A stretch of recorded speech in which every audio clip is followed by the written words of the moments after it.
Bueno, chicos, vamos a hacer esto. Eh, la próxima semana vamos a hacer una evaluación de la segunda parte. No les voy a tomar esta semana que estaba planificado, ¿sí? Entonces, el día que tenemos, ¿cuándo? El día El día martes. martes y el miércoles. Martes que tenemos, entonces ahí vamos a hacer la evaluación, ¿ya? Y vamos a realizar un trabajo interciclo, que tenemos 2 semanas prácticamente ya para realizar. ¿Cuál es el trabajo? Es precisamente estructurar un folleto técnico eh, para crianza de cuyes, ¿sí? Este folleto técnico, ¿ya tuvieron ustedes transferencia de tecnología o extensión rural o no todavía? No, profe, eso nos dan a nosotros en noveno ciclo. Ya. Es de transferencia de tecnologías. Activen la cámara, por favor.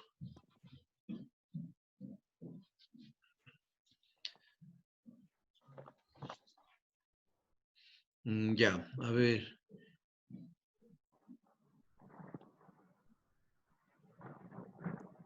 Ya, entonces, para completar un poco, recuerden que ha habido una o dos tareas realizadas y que de eso les he tomado yo una especie de participación, lección en este interciclo.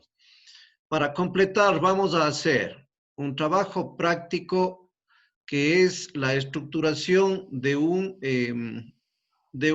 manual de capacitación técnica en crianza de cuyes, ¿sí?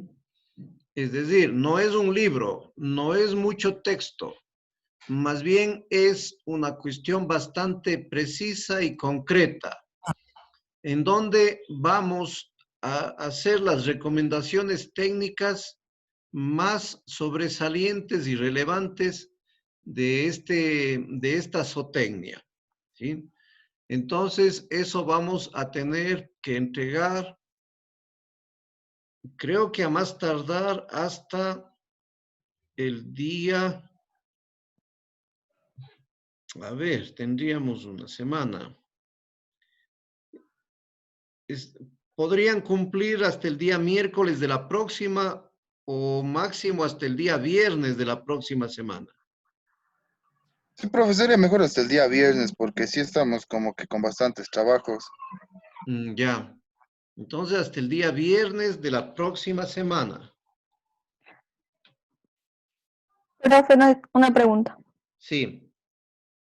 ¿Qué le mandamos a su correo el trabajo? ¿O usted va a crear un evento en el virtual? No, tienen que mandarme al correo.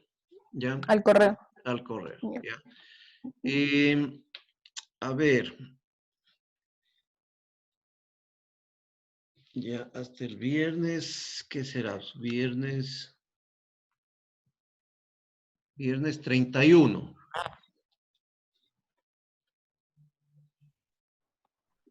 Ya. A ver, este manual técnico no debe tener más allá de 12 carillas, ¿sí? Es decir, no quiero yo 20, 30 hojas, todo un libro, no, porque eso no es para capacitación rural, ¿sí? Tiene que tener máximo 12 carillas. El reto es que en esas carillas no tiene que haber mucho texto, tiene que haber un poco de una buena cantidad de imágenes, tiene que ser atractivo, ¿sí? No puede ser un libro, porque si a nosotros como estudiantes a muchas de las veces nos choca leer un libro, tiene que ser dinámico, capaz de que al productor que quiera leer ese material le interese, ¿sí?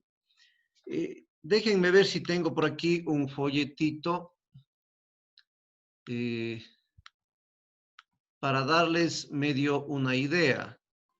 Profe, Sí, disculpe, eso tenemos que hacer de las tres razas principales de cuyes que existen aquí en el Ecuador. no, vamos a hacer de la crianza de cuyes. No digo yo Ah, de las razas de cuyes. ya, Sí, profe. ya. Listo. A ver, déjenme ver si tengo por aquí trípticos.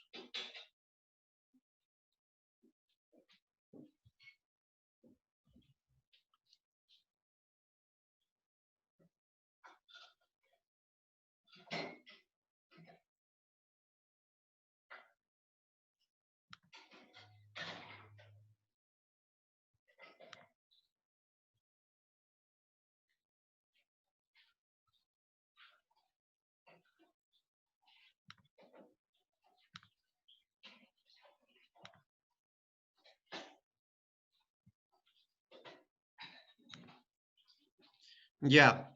Este es uno que trabajé yo para extensión rural, ¿sí? En Tarqui. Ya.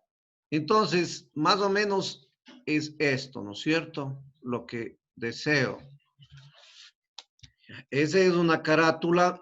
Luego de eso viene aquí los mensajes técnicos. No intenten leer porque más bien véanle la forma, ¿sí? La forma del folleto, ¿sí?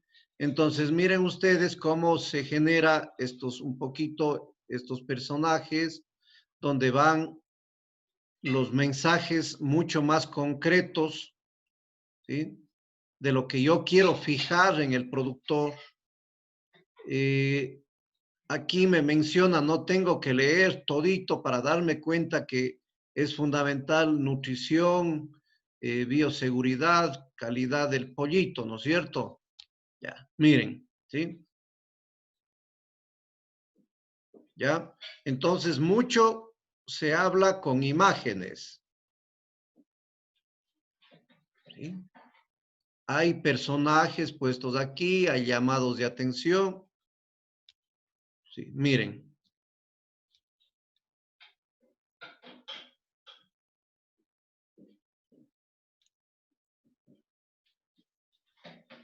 ¿Ya?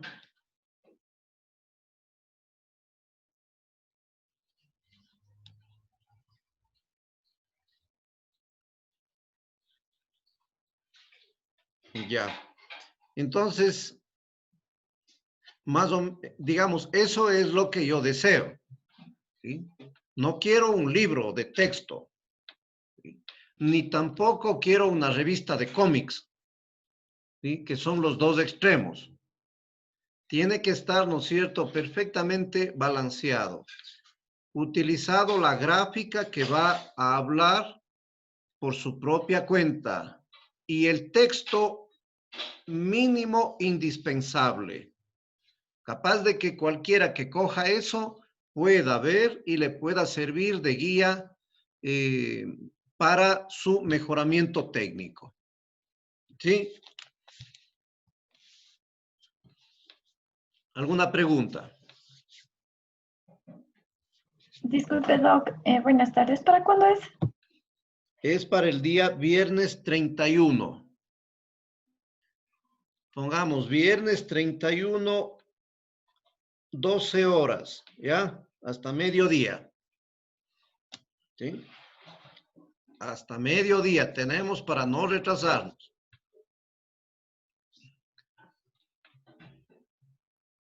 ¿Sí? ¿Alguna pregunta sobre esto?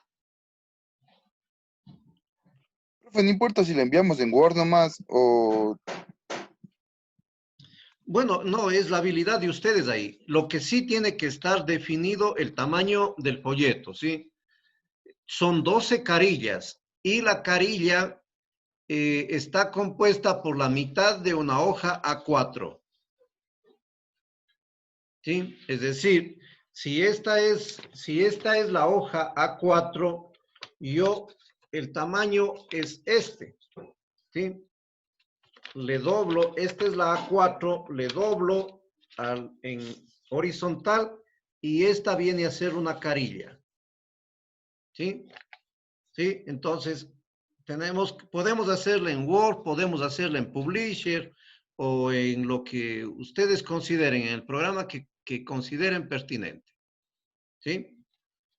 No puede ser más allá de 12 carillas. Ya, ¿alguna Ya, cosa profe, más? gracias.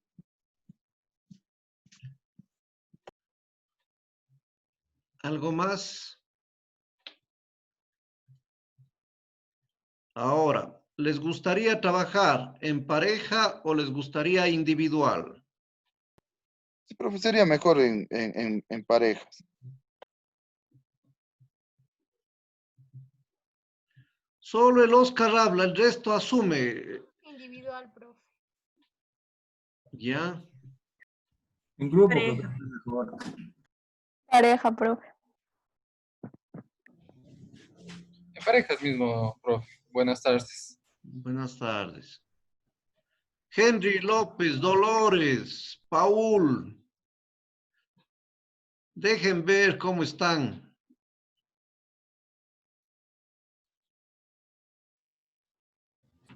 Estamos con gripe, profe. Están de moda las gripes y las gripes fuertes que hacen dudar si es que no será el COVID más bien. Ojalá no sea, profe. No, no, para nada. No sería bueno. Dolores.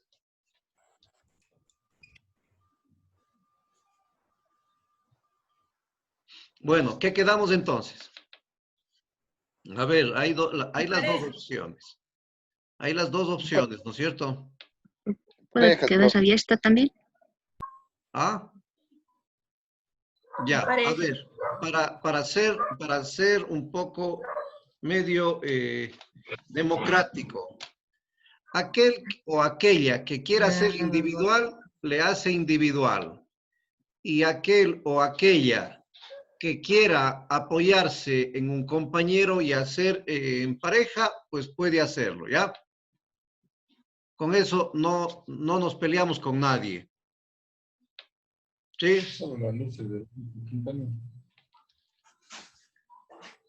Caterine, Ya, profe. ¿sí o no? Sí, Doc. Ya, Sí está bien. Erika, ¿sí De o no? acuerdo, profe. Ya, pero De acuerdo. den señales de vida, hombre. Ahorita no está carita.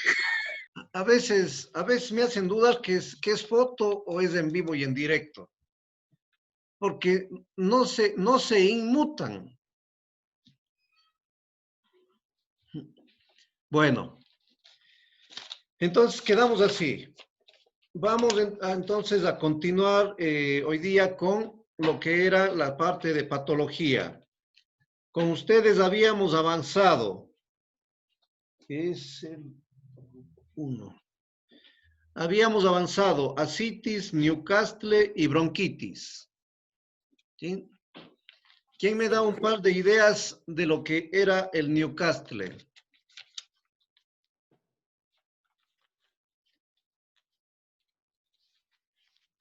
El Profe, era un virus. era una enfermedad nerviosa que podía afectar a los pollos en diferentes etapas, no solo de pequeños, sino también de grandes.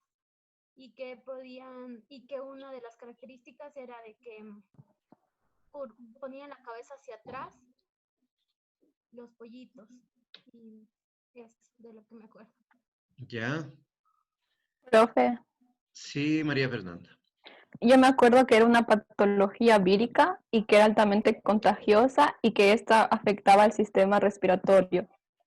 Ya, un poco al sistema respiratorio Ajá, bueno, un poco a todo. y al nervioso también, ¿no es Ah, cierto? Incluso se describía que algunos animales también pueden tener una diarrea, ¿ya? Pero es una entidad vírica, ¿sí? Decía que tampoco había cura, o sea, solo era como un tratamiento. Ya, no hay tratamiento, sino es la prevención. Exacto. ¿Y la prevención cómo hacíamos? ¿Por vacunas? Ya, la vacunación y qué características tenía esa vacuna. Que a los pollos que estaban infectados era como que letal, profe. Creo que algo así me acuerdo. ¿Y eso era recomendado o no? Usted, profe, en caso de que no, que todos los pollos no estén infectados, solo morirían los que están con el virus. Ya, Algo así me acuerdo, profe. esa parte aclaremos, ¿no es cierto? Esa era una práctica extrema. No es para nada recomendable. Cuidado con ir a decir, el doctor nos recomendó que vacunemos a los animales cuando están enfermos. No.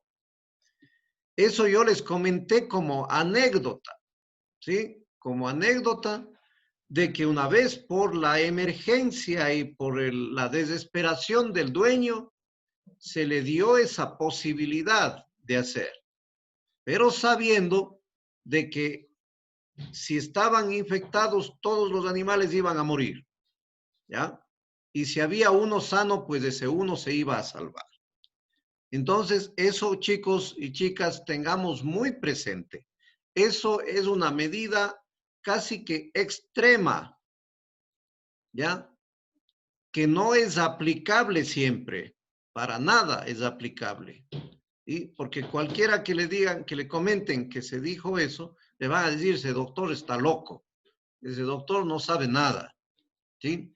Entonces, cuidado con tomar eso como una norma, como una regla de tratamiento o prevención, ¿sí? Tratamiento no existe. Prevención, pues está la vacuna. Y la vacunación tengo que hacerle en parvadas completamente sanas. ¿Sí? ¿Sí? ¿Está claro? ¿Sí? Sí, Oscar, está claro. Sí, profe, yo solo estaba diciendo lo que estaba recordando de la clase pasada. Chévere, ya, perfecto, ya. ¿Cómo era la vacuna? ¿Qué características tenía esta vacuna? Era de tipo profiláctica, o sea que la vacuna iba a depender del tipo de cepa del virus, de la ¿Ya? potencia que tenga, de la letalidad, ¿no? ¿Cómo se llamaban las cepas? Liz, Había, ¿cómo se Eh, llamaban las cepas? había como la cepa B1, ¿Ya? sí, y más o menos así. Bueno, como mencionaba la compañera, se protegía ante las cepas. ¿Ya? ¿Y qué otras cepas? otra también era la sota, una que ¿Ya? se llama sota. Era Sí, como la que sota. la potencia era intermedia, ¿Ya? promedio. ¿Ya? ¿Y la otra?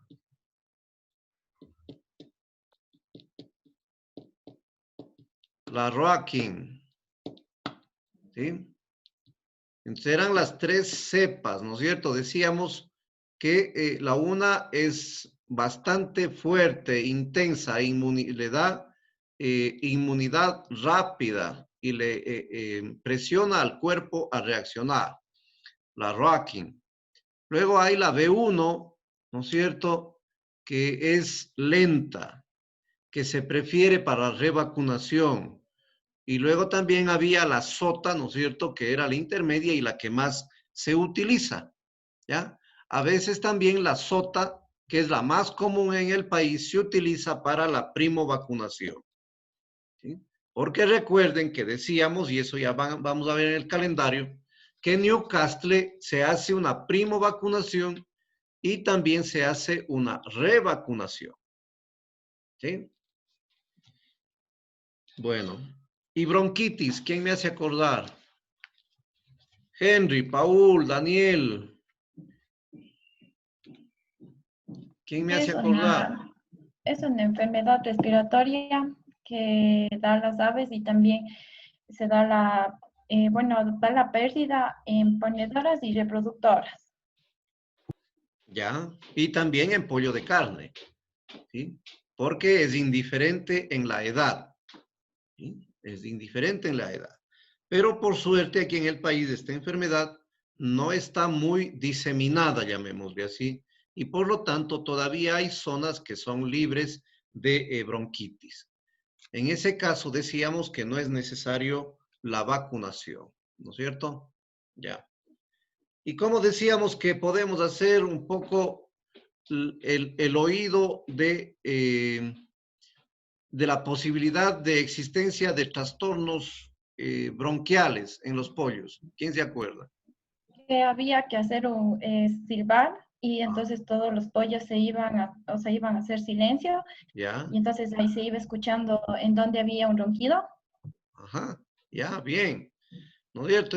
Decíamos que esa es una de las prácticas, llamémosle así, muy rutinarias y como tal, muy práctica. El hecho de uno entrar, silbar y hacer que los pollitos toditos se callen y ahí uno comienza a oír si es que hay ronquidos o silbidos de los pollitos.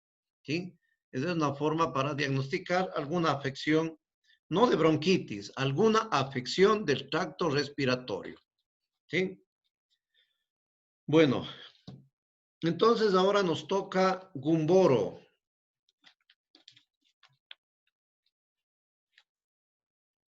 Asimismo, cualquiera puede contribuir organizadamente en lo que nos pueden comentar en Gumboro. Igualmente es una infección viral que es muy contagiosa para los pollos.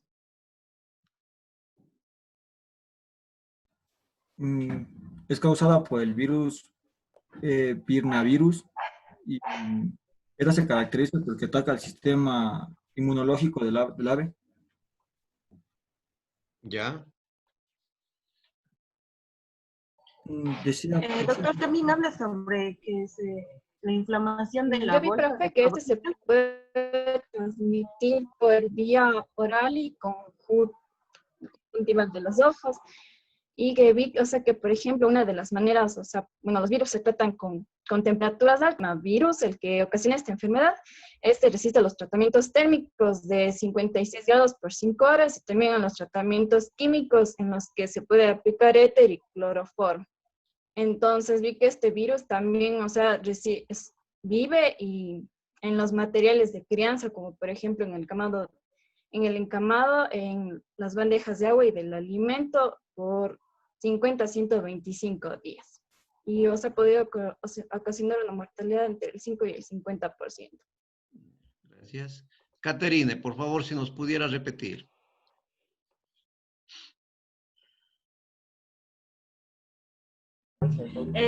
Decía también que la inflamación provocaba el posterior atrofiamiento de la bolsa de Fabricio.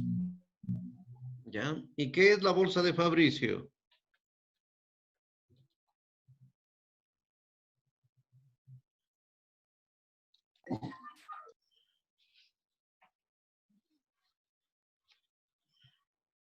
¿Investigaron qué es la bolsa de Fabricio?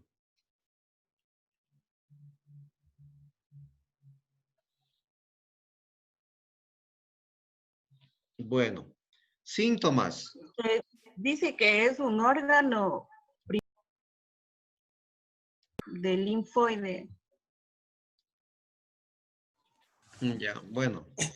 Profe, Sí. un poco con respecto a los síntomas, se dice que tiene ruidos respiratorios, temblores, pérdida de equilibrio, plumas enrizadas, depresión, anorexia, diarrea amarilla y deshidratación. Y, o sea, de forma visual se puede ver que existe picoteo en del ano. Ya, bueno. Profe, yo encontré que presentan como hemorragias en la parte de las pechugas y los muslos. Y que especialmente esta ataca lo que es aves y pavos. O sea, patos y pavos. Ya.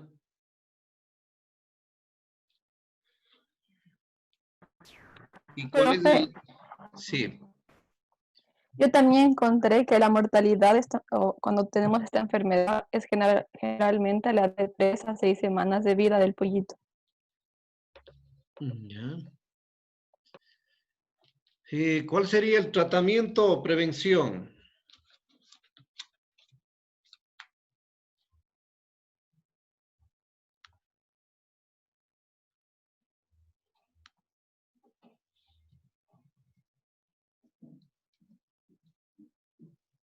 Tal vez vacunar o crear inmunidad en los hijos de estos, en el caso de las reproductoras, porque dice que se transmite al hijo por el huevito. Entonces, la mejor forma de esto es por medio de la vacunación. Ya. ¿Alguna otra cosa nueva que hayan encontrado?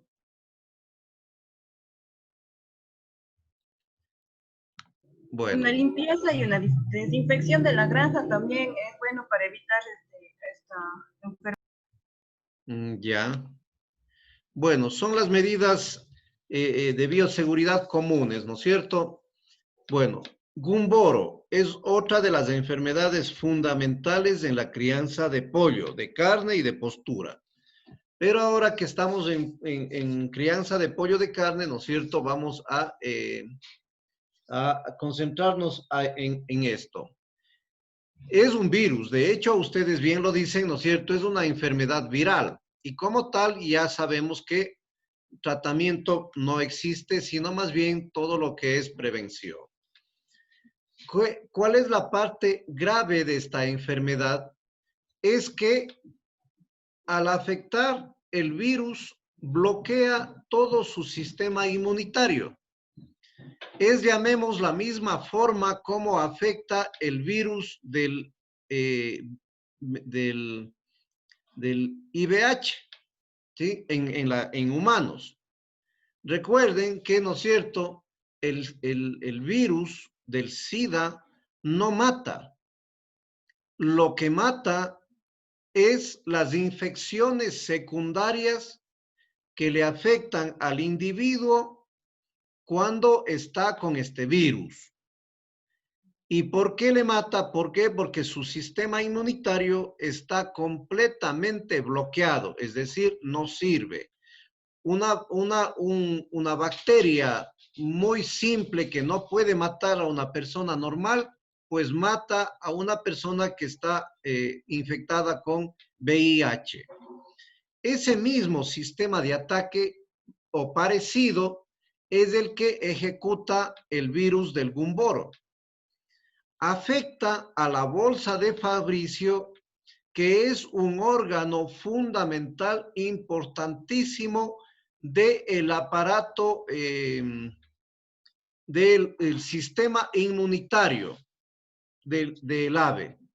Por lo tanto, estas aves, al estar afectadas, no tienen posibilidad de defensa alguna contra otro tipo de infecciones, ¿sí? No tiene posibilidad alguna. Como decía, puede ser que una bacteria, si es que esa avecita está sana, no va a causar problema. Pero como está inmunodeprimida, entonces le causa muy probablemente la muerte a esa ave. ¿Por qué? Porque no tiene un sistema inmunitario sano, ¿sí? ¿Qué encuentro yo? La bolsa de Fabricio está ubicada en la parte trasera del ave, ¿sí? En la parte posterior. No sé si ustedes habrán visto cuando abren un pollito, ¿no es cierto? En la parte de atrás hay un acúmulo de grasa, ¿sí? Muy probablemente ahí está ubicada esa bolsa de Fabricio, ¿sí? Que cuando está enferma precisamente es muy hemorrágica. Y también esta enfermedad puede afectar a los riñoncitos que están agrandados y asimismo hemorrágicos, ¿sí? Y podemos encontrar en la cara interna del muslo, podemos encontrar ahí unas manchitas también hemorrágicas que son características. Ya los síntomas dijeron ustedes, ¿no es cierto? Está el erizamiento, decaimiento, la diarrea, que es de un tipo amarillento, se deshidratan, tiemblan esos animalitos y luego mueren, ¿ya?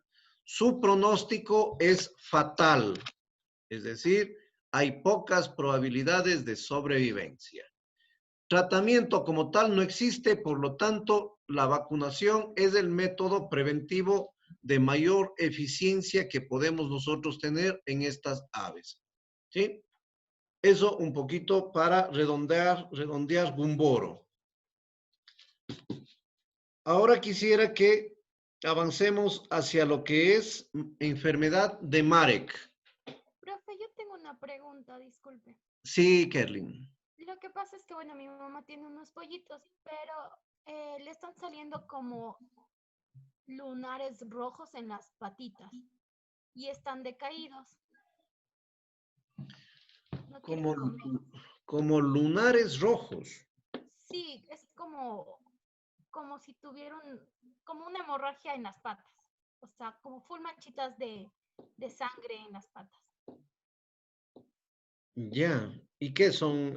¿Pollitos grandes o pequeñitos? Grandes ya tendrán como unas 3 semanas. Pero no comen y están decaídos, entonces ya están perdiendo peso incluso. Ya. Y estaban, por ejemplo, ayer en la noche estaban bien y hoy en la mañana ya estaban muertos 3. Interesante caso. Me gustaría, si es que es posible, ver una foto. O importante es abrir un pollito muerto y ver qué se ve adentro. Eso nos podría guiar un poco en el diagnóstico, porque esa sintomatología de manchitas rojas, Sí, tengo una foto, doctor. Le ya, tomé. No sé si se ve. No creo que se ve. ya. Bueno, algo se ve. Y no le abrió a ese pollito. No, solo se murió y teníamos miedo de que era algo contagioso y le matamos y lo enterramos. Ya, claro, bueno, está bien eso, pero siempre deberíamos tener, ¿no es cierto? Vamos hacia afuera y abrimos al pollito y vemos qué más hay. Está, qué sé yo, enrojecida la cabeza, está con moco en el pico, en sus narices, hay mucha agua en el vientre, su hígado está manchado. Eso sí, eso siempre es bueno hacer, ¿no es cierto? Para cualquier consulta que podamos hacer. Eh, no se le ve bien, si me puede mandar luego al WhatsApp para, Voy a compartirle la pantalla ahorita que ya tengo la foto en el WhatsApp. ya, para intentar por lo menos ver, aunque el diagnóstico está difícil solo con eso.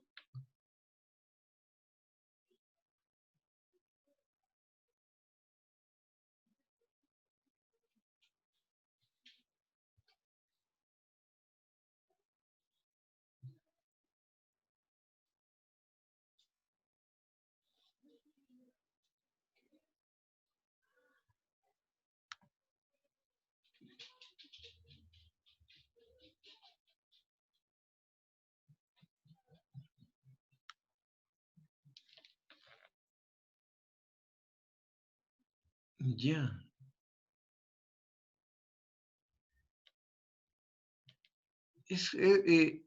Le veo yo como un quemado, pero esa avecita no tiene, creo que 3 semanas, parece un poquito más de mayor edad.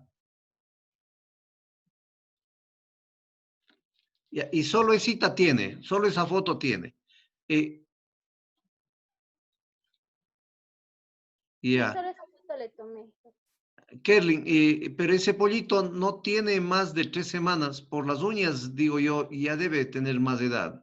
Exactamente no me sé bien las semanas que tiene, pero no, supongamos que tiene un mes, Ya, pero se murieron 3 así, como que estaban bien hoy, comieron todo, pero ya el otro día les fue a ver y se murieron. Estaban ya muertos. ya. ¿Y los 3 tenían así esas manchas? Sí, ¿O solamente este? sí tenían las manchas, a lo que ya les vimos, tenían como en la parte de la palma, tenían las manchitas rojas. Y este ya, como le vimos que tenía más, es como acumulación de sangre, coágulos. Ya. Y le matamos. Ujú. Está interesante el caso, pero así nomás no le podría decir porque una sintomatología así no, no hay una patología específica que tenga esos síntomas de hemorragias en las patitas. Y al menos yo no conozco una enfermedad que se presente así, de una manera tan directa. Y la cama está seca, no está muy húmeda. No, está seca. Ya. Sí, incluso volvimos o sea, limpiamos la cama y todo porque usted nos había dicho que en el excremento tal vez se puede ir algún virus, entonces le limpiamos todo, pero ya le matamos a esto. Ahorita no se ha muerto ninguno, pues. Ya no se ha muerto ninguno. Cambió la cama y ya no se han muerto. No, ya no. Y ya. Es raro, no le podría Kerlin dar un diagnóstico preciso sin ver otras lesiones que pudiera tener ya internas, ¿sí? Que nos pudiera ayudar. Ahora, lo que sí puede ser claro es que no sería un agente infeccioso grave, que por eso esas 3 abscesitas fueron afectadas y el resto está relativamente sanos, ¿sí? Porque cuando es un aspecto infeccioso, como que se disemina más rápido, ¿ya? Y pudiera tenerse más casos de esos. Pero si se ha cortado así, tan tajante la mortalidad y los otros animales se ven aparentemente sanos, entonces como que no tiene una etiología que se llama una etiología infecciosa, ¿sí? De todos modos, si se le presenta otro caso de esos, ábrale afuera del galponcito, en una funda, en una bandeja, le abre y le ve adentro un poquito los órganos, cómo están, algo que, o le toma unas par de fotitos, o le ve algo que le llame la atención, ¿sí? Para ver si podemos sacar algún diagnóstico, ¿ya? Gracias. Hecho. Bueno, nuevamente, solo se quedó Daniel, que ya es consciente de que es bueno la cámara activada. Solo él se quedó. El resto rapidísimo apaga. ¿Qué tal si yo les doy la clase así? ¿Qué dicen? ¿Estará bueno o no estará bueno? No, doctor. No, no es cierto, aunque sea que me vean la mala cara, pues ya que me molesto, que grito, lo que sea, aunque sea para que me vean la cara. Pues. Bueno, Paul, Oscar y Henry, ¿estarán presentes? Sí, profe, yo estoy aquí, sino que si es que prendo la cámara, el audio como que se distorsiona Ya, y no le escucho nada, profe. perfecto, bueno, Está listo, mala la calidad de mi internet, profe. ya, Disculpará. ya, chévere. Bueno, enfermedad de Marek, ¿quién me puede comentar? Yo, profe. Ya, Es una enfermedad que también llamada parálisis de las gallinas y que esta es una enfermedad viral neoplásica que se caracteriza por cursar con linfomas de las células T infiltrándose en los órganos y tejidos de algunas aves y también que esta es muy altamente contagiosa y que es causada por el herpesvirus y de la familia de lo que son los retrovirus. ya.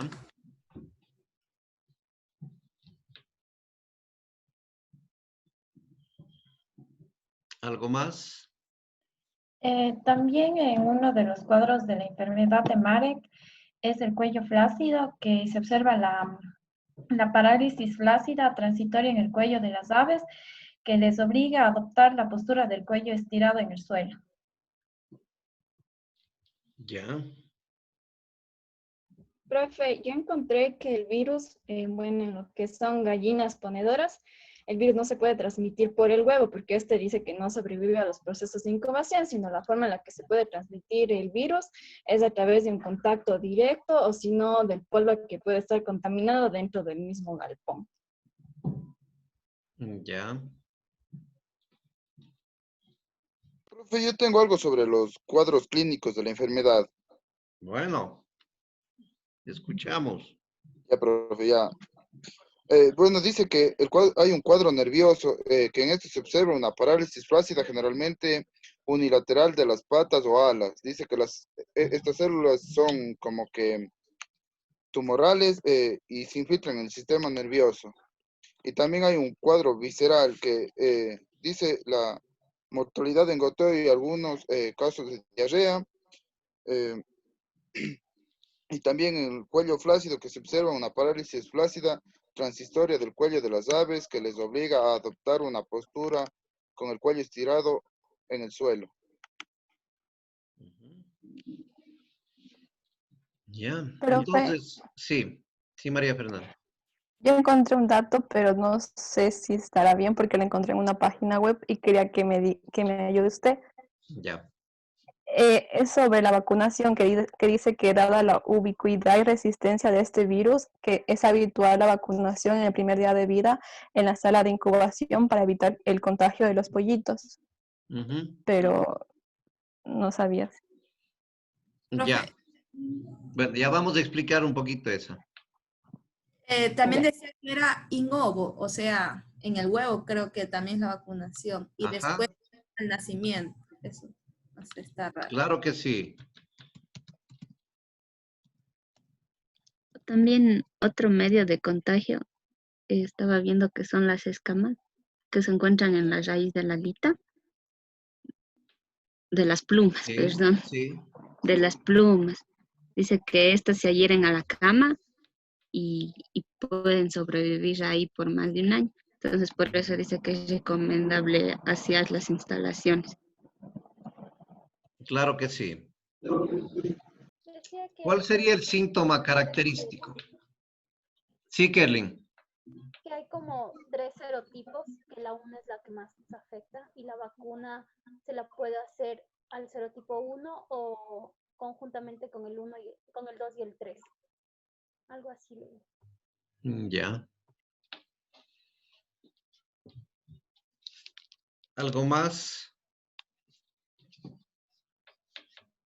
Y las patitas abiertas creo que es característico, que estén como que con las patitas torcidas en el suelo, como descuartizadas. Sí, profe, las aves se vuelven como que cojas, profe, y no pueden caminar. Ya. Bueno. A ver, vamos a compartir un poquito esta. Enfermedad de Marek, ¿ya? Esta es una enfermedad bastante complicada a sí mismo, ¿no es cierto?, de carácter viral. Y que, por suerte, no es mayor problema actualmente en las parvadas. ¿Por qué? Porque precisamente la curiosidad de María Fernanda, ¿no es cierto?, que ahora la industria de incubación de pollo, de huevos para obtener pollo, hace la vacunación la mayoría de las veces in ovo, es decir, dentro del huevo, ¿sí? O en el peor de los casos, le hace al primer día, en cuanto nace. En la película ustedes vieron cómo les cogían a los pollitos, ¿no es cierto?, y les ponían como en una maquinita la cabeza para, no sé si recuerdan del video que vimos, ¿ya? Les cogían a los pollitos, le ponían en una maquinita, ahí les están vacunando, ¿sí? Ya vamos a ver una foto, o veámosle de una vez la foto. Y en el internet, ¿sí? A ver, vamos a ver.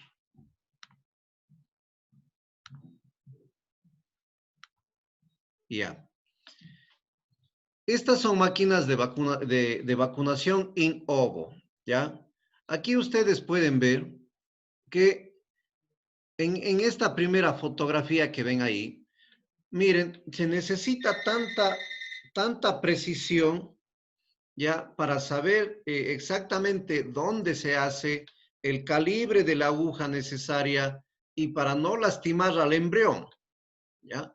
Entonces, aquí entra la aguja, ¿no es cierto? Y miren dónde cae la vacuna. Esta creo que es más clara, ¿sí? No pincha al pollito, sino le deja, miren, en este sitio, ¿sí?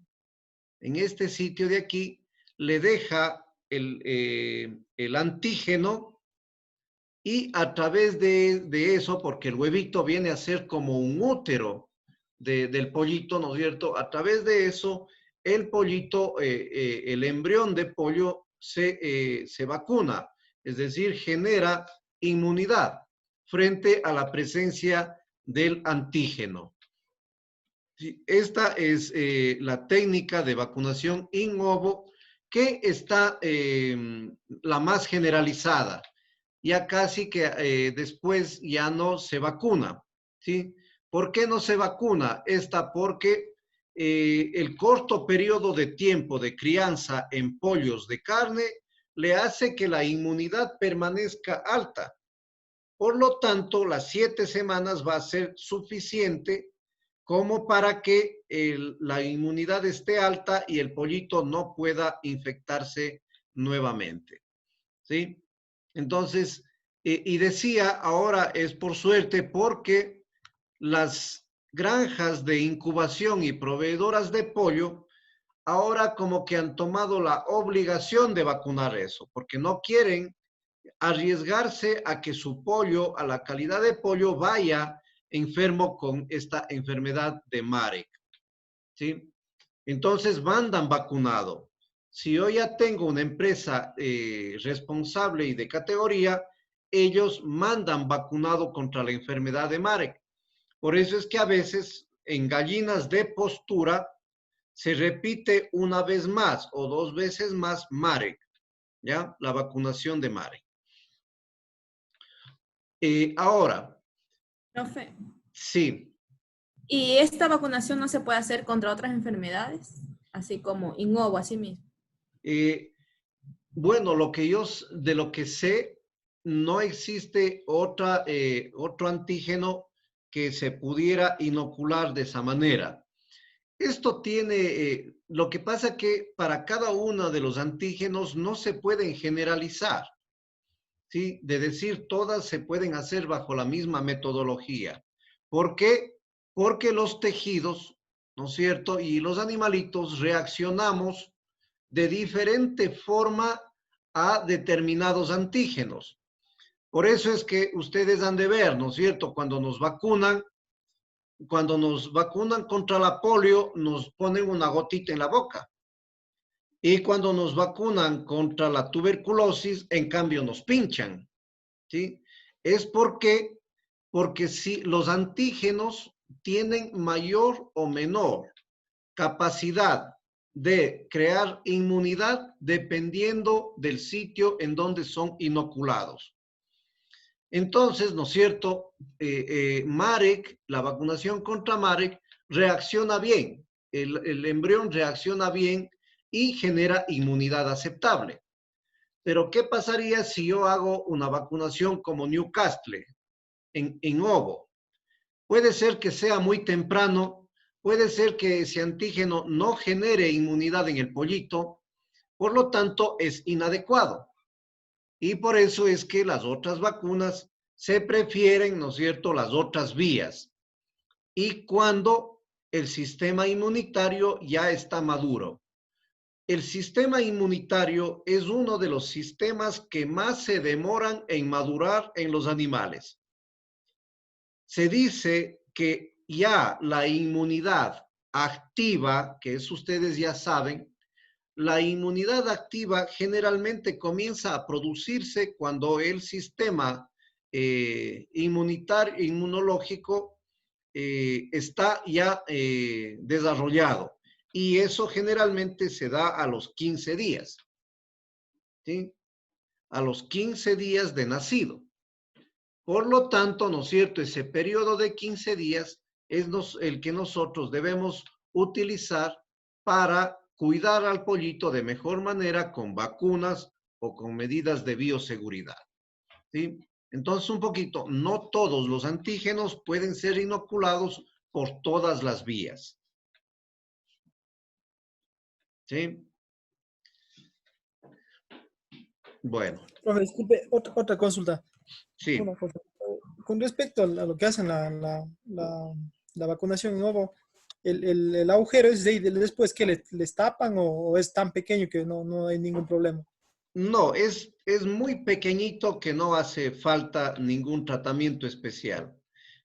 Además de eso, ¿no es cierto? Eso se realiza en cámaras estériles y por lo tanto no hay posibilidad de contaminación. ¿Ya? Además de eso, el cascarón del huevo es permeable, no es impermeable, de naturaleza es permeable, porque a través de ello puede generarse intercambio gaseoso también, ¿sí? Entonces, no hay ningún problema en esa vacunación. El agujero, por una parte, es muy pequeñito y por otra parte, las condiciones de incubación son completamente estériles, ¿sí? O por lo menos asépticas. Bueno. Entonces decíamos, ¿no es cierto?, que Marek es interesante. ¿Por qué? Porque precisamente hay dos formas, una que le llaman tumoral, y esta forma tumoral afecta más hacia los ovarios y hacia el proventrículo, ¿sí? Están más hacia ese lado, pero la más común es la nerviosa, y esta nerviosa es la que afecta precisamente a las patitas. ¿Por qué? Porque afecta al nervio ciático.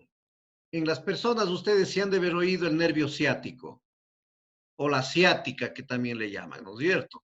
Es precisamente los nervios que salen de la cadera y se van hacia las piernas.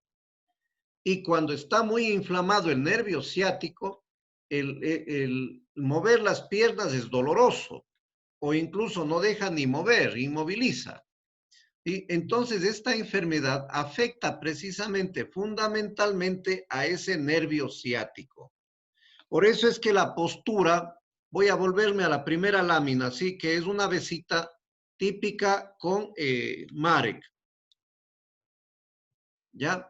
Esta foto de aquí es precisamente una avecita con una enfermedad de Marek.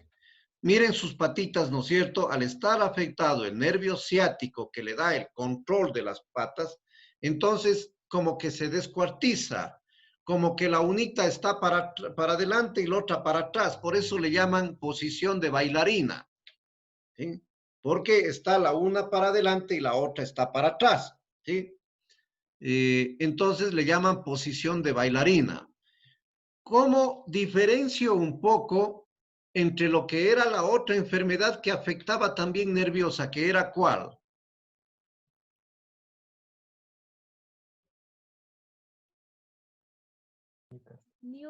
Newcastle, ¿no es cierto? Newcastle. ¿Cómo afectó? ¿Por qué? Porque las avecitas con Newcastle están completamente deprimidas. Es decir, están somnolientas, están sin comer, sin tomar agua, inmóviles, ¿sí? En cambio, cuando están afectadas con Marek, las avecitas están así como le ven en la foto. O sea, uno se pregunta, pero si está vivaz, está comiendo, parece bien, ¿y por qué no se para? ¿Sí? Entonces, en este caso, las avecitas no se deprimen completamente.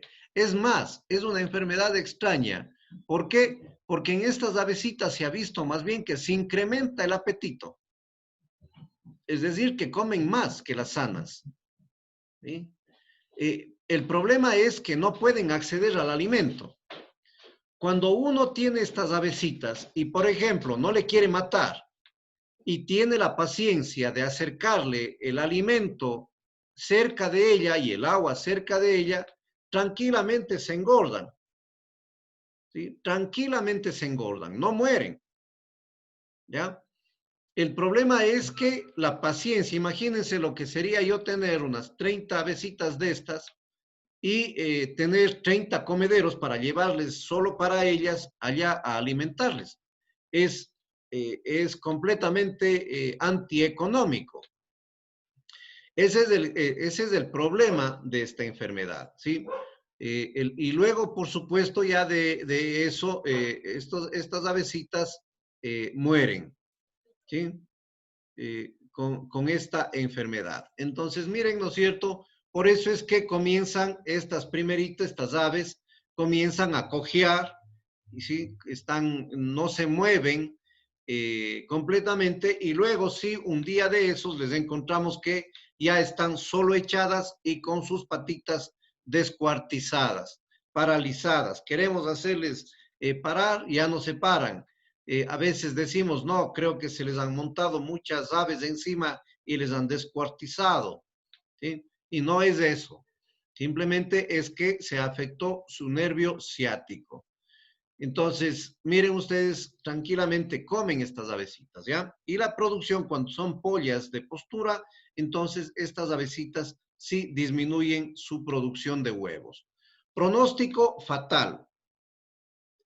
¿Por qué? Porque no voy a estarle dando de comer de una en una. Si es unita, le tengo paciencia, ¿sí? Le puedo tener paciencia y le doy de comer, le llevo al pico el balanceado.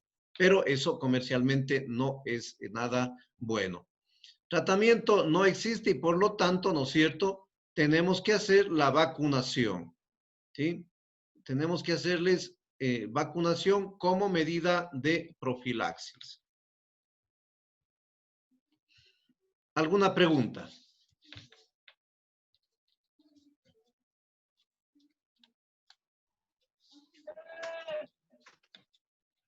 Bueno, espero que más o menos esté claro. Yo les voy a compartir una enfermedad que también es común en los galpones de pollos de carne y que se llama la coccidiosis, ¿sí?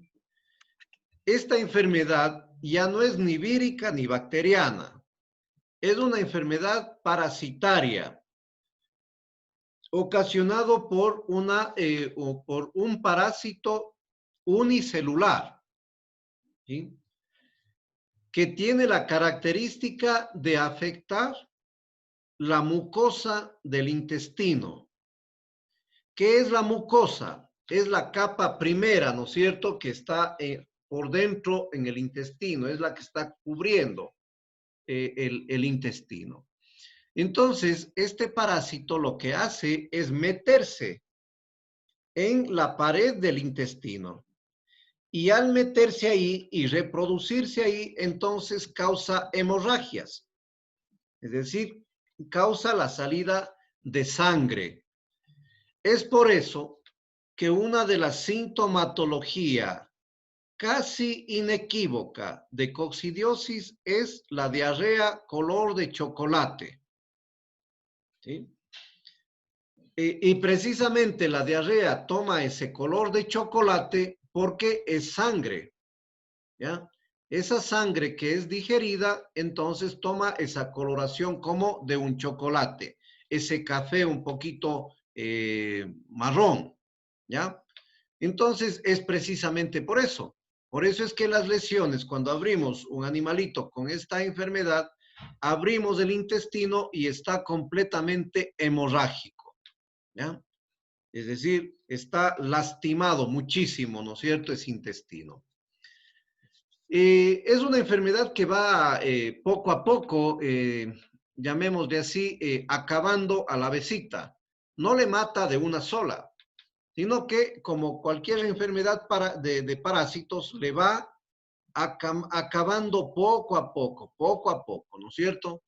Y por eso es común que estos animalitos estén hipotérmicos porque tienen diarrea, buscan mucho las fuentes de calor, sus plumas, la parte trasera está completamente manchada de las heces, por la pérdida de sangre, sus cabecitas son pálidas y no producen para nada bien, ¿sí? Y precisamente el síntoma es diarrea de color chocolate. El pronóstico no es ni favorable ni desfavorable, ¿no es cierto? Es un pronóstico reservado, es decir, un poco dudoso. La ventaja es que al ser una enfermedad parasitaria, entonces existe tratamiento. Y el tratamiento para esta enfermedad, ¿no es cierto?, está dada por el uso de un fármaco que se llama amprolio, ¿sí? Que se llama el amprolio. Y también podemos utilizar sulfas, que es una especie de antibacteriano, ¿ya? Entonces actúa muy bien la sulfadimetoxina, ¿ya? Podemos utilizar oxitetraciclina, pero ya se ha dejado en desuso el segundo tratamiento que está aquí. Lo que se utiliza es amprolio en polvo que le damos junto con el balanceado preparando, o también le damos sulfadimetoxina también preparado en el balanceado, o también podemos poner en el agua, ¿sí? Hay otro que también se utiliza, que es de la línea de precisamente de las sulfas, y que se llama el trimetoprim sulfa, ¿sí? Es una mezcla sinérgica, ¿ya? No sé si aquí se puede escribir, ¿sí? Ya. Entonces, es trimetoprim,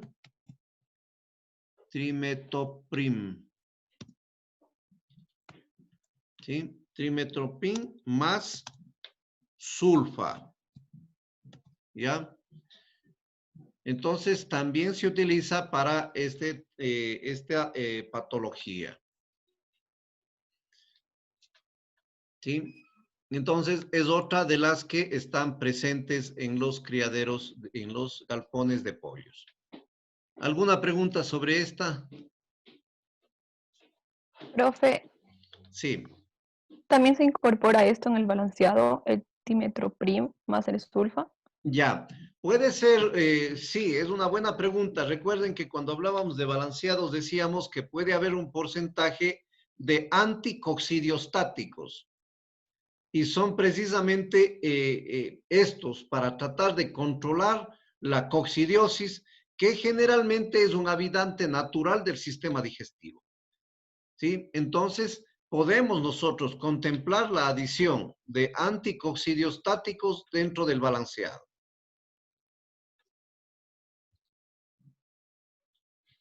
Ya, profe. Bueno, otra de las enfermedades comunes es la salmonelosis.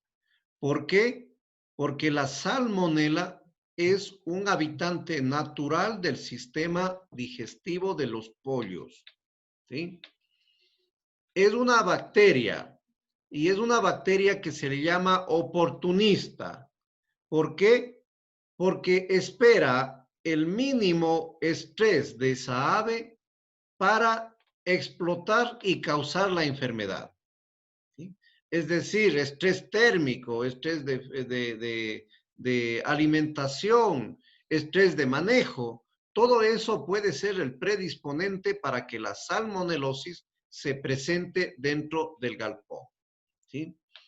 Entonces, esta enfermedad es un poquito molestosa también cuando se presenta y puede atacar a lo que es el sistema digestivo y en este fundamentalmente al hígado, ¿sí? En el hígado generalmente este se agranda y forma unos redonditos como espinillas necróticas, es decir, ennegrecidas o un amarillo, amarillo gris, grisáceo, ¿ya? Y luego de eso, ya cuando está más afectado, entonces puede también causar trastornos en los ovarios, una enteritis que se llama, que es la inflamación del tracto intestinal, y también afectar al vaso y a los riñones, ¿sí? Entonces, esa es la gravedad que tiene esta enfermedad, que sí también es bastante agresiva.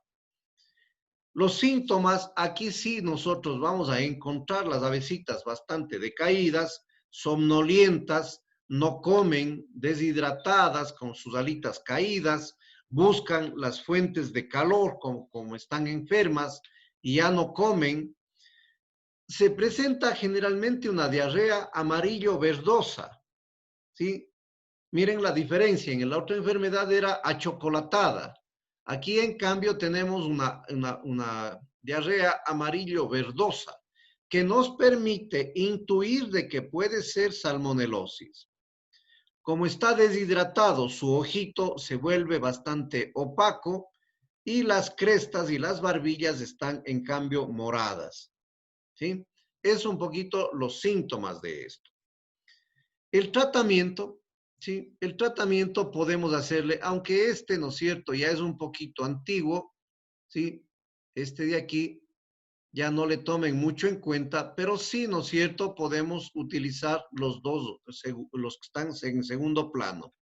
Aureomicina o terramicina. O también ahora hay, ¿no es cierto?, enrofloxacina, ciprofloxacina, florfenicol, todos ellos antibióticos y que nos pueden tranquilamente dar un buen éxito dentro del tratamiento siempre y cuando la parvada no esté gravemente afectada. Se está buscando, ¿no es cierto?, la utilización de una vacuna, pero no es generalizada. ¿Por qué? Porque no es, la salmonela no es única, sino que tiene varios serotipos y ese es el grave problema, ¿sí? Que entre serotipos no causan lo mismo en inmunidad dentro del pollo, ¿ya? Entonces, ese es un problema para conseguir una vacuna. ¿Qué más les puedo comentar con esto? La salmonelosis, ¿sí?, al ser de tal importancia, nosotros cuando ya hacemos muy técnicamente el trabajo, nosotros podemos coger un pollito, el momento en el que instalamos, y mandar al laboratorio a hacer unas pruebas que se llaman serológicas, ¿sí? Y estas pruebas serológicas precisamente nos van a dar el tenor de anticuerpos que tiene el pollito frente a salmonela. Eso me va a decir que si el pollito puede ser que se infectó también en la incubadora, ¿sí? O que tuvo ya una infección vertical, es decir, de la madre al hijo. ¿Sí?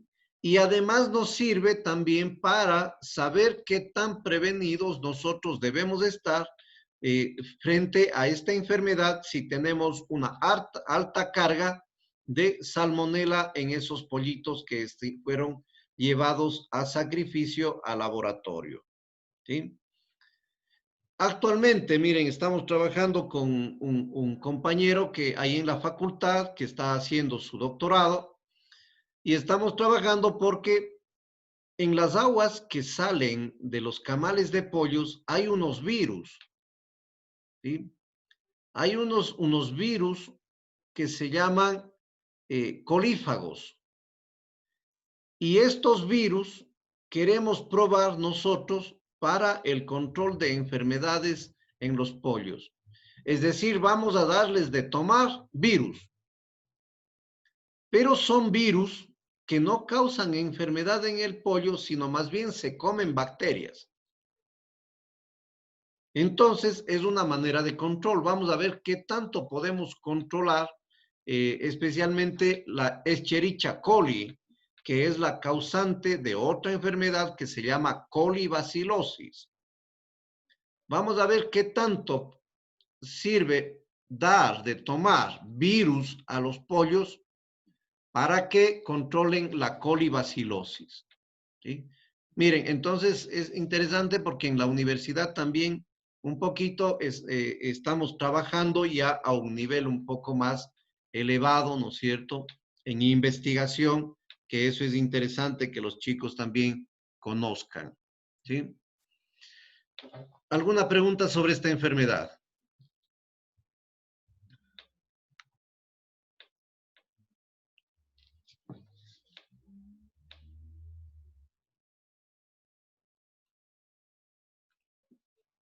Bueno, entonces ahora quisiera que me comenten, ¿sí?, sobre el calendario de vacunación que ustedes investigaron.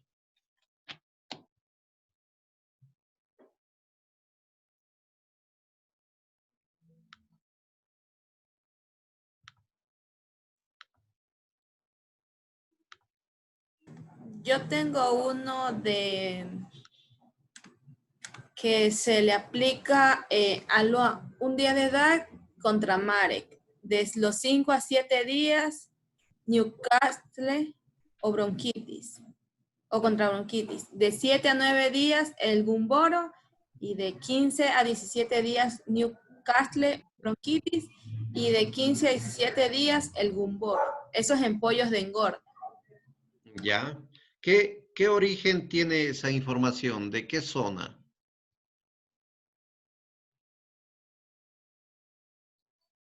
¿Recuerda o...?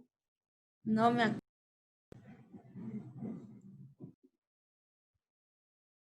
No es una quizás mexicana o española o no tiene el origen.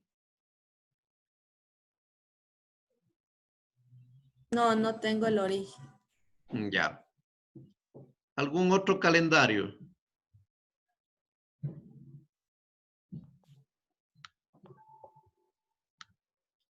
¿Alguien más que tenga otro calendario de vacunación?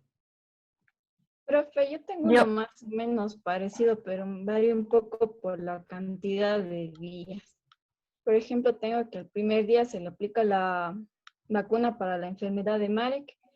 También del primero al séptimo día se aplican dos vacunas, una para bronquitis infecciosa y otra para el Newcastle. Ambos ¿A los aplican cuántos de forma días? del 1 al séptimo día. Ah, del Y 1 la al 7. vacuna es Ya. en forma ocular o en aspersión de gota gruesa. Del séptimo al décimo día se aplica la primera vacuna para el gumboro. Este se le puede dar en agua para bebida en forma ocular o también para aspersión. También del 18 al 21 día se aplica la segunda vacuna del gumboro. Asimismo con la aplicación anterior, y de los 25 a los 28 días se aplica una vacuna para la enfermedad del Newcastle, asimismo en el agua, por el ojo o por aspersión. Eso tengo. Ya. ¿Alguien tiene alguna variante? Profe, yo tengo algo también. Bueno, con respecto a la edad, el primer día es de Marek y coccidiosis. Bueno, se aplica la cepa vacunal, es la HBT, SB1, HBT y más Rispens. Bueno, la vía de aplicación es subcutánea, aerosol. Bueno, como spray. Al día 6 es un corte de pico, reovirosis aviar, es inyectada también. A los 11 días para gumboro y es mediante aerosol. Ya, esa de coccidiosis me llama la atención. Sí, al primer día. Está aquí. Vacuna contra coccidiosis. Sí. ¿O control? No, vacuna. Ya, ¿qué origen tiene ese? Este de aquí es mexicano, me parece que. Realmente, voy a, no sé, es una imagen que me descargué, pero sí vi Ya, Sí, profe, sí es mexicana. Yo también ya, tengo la misma. ya. Sí, eso un poquito digamos, está en investigación el asunto de poder tener y conseguir vacuna contra la coccidiosis. Pero no es común, por ejemplo, ¿sí? No es común esa vacunación. Ya. Bueno, ¿alguien más que quiera opinar sobre ese? Profe, como un dato adicional, yo encontré que existen calendarios base, pero que estos deben modificarse según las enfermedades más frecuentes que nosotros encontremos en nuestra zona de crianza. Ya, exactamente, es un buen criterio, ¿sí? El calendario de vacunación, ¿sí? Hay, como dice María Fernanda, hay una base, ya vemos, es decir, de esa base no podemos nosotros bajar, pero de esa base nosotros podemos, ¿no es cierto?, incrementar vacunaciones dependiendo de la presencia de las enfermedades que estén en la zona. ¿Por qué? Porque en la zona, por ejemplo, si no hay bronquitis, ¿para qué vamos a vacunar contra bronquitis? Si, por ejemplo, no existiera Gumboro o el problema no fuera tan grave en determinada zona, ¿para qué yo voy a vacunar contra Gumboro? Y esos son costos de producción, ¿sí? Indudable que muy capaz que no notamos eso cuando estamos hablando de unas 10 avecitas, 100 avecitas, pero imagínense ustedes, un centavo en 20,000 aves, ¿cuántos dólares se hacen? ¿Sí? Entonces, es dinero. Y por lo tanto, son estos calendarios son adaptables, ¿no es cierto?, de un mínimo que nos dan adaptables hacia una realidad en la cual estemos nosotros trabajando. El calendario rutinario con quizás nosotros en nuestra zona pudiéramos salir, miren ustedes que es este de aquí, ¿ya? Simplemente Newcastle y Gumboro. ¿Sí? Capaz que en nuestra zona deberíamos salir solo con este. Newcastle más Gumboro a los 8 días y una revacunación con Newcastle a los 21 días.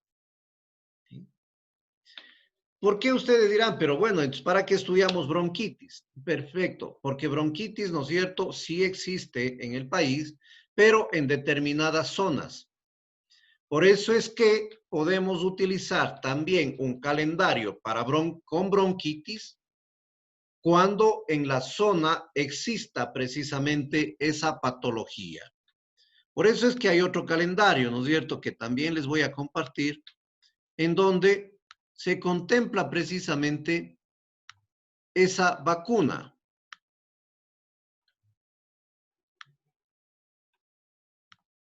Miren, este es otro calendario, ¿no es cierto?, parecido, pero no igual.